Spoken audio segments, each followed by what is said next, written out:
দেখো, তুমি কতটা ব্যস্ত। আড্ডার জন্য তোমার সময় হয়, রবের নাফরমানির জন্য তোমার সময় হয়, অথচ নামাজের জন্য তোমার একটুও সময় হয় না। ওই সময় তোমার কত কাজ, কত ব্যস্ততা।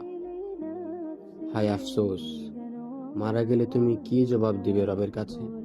কিসের ব্যস্ততা দেখাবে সেই দিন?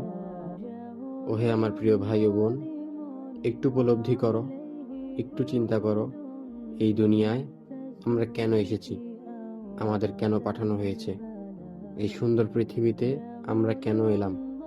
রবের গোলামি করার জন্য, নাকি তার নাফরমানি করার জন্য? আসো আমার প্রিয় ভাই ও বোন, আমরা নিজেদের পরিবর্তন করি, রবের দিকে ফিরে আসি। বিশ্বাস করো, এই দুনিয়া খেলতামাশা ছাড়া কিছুই না।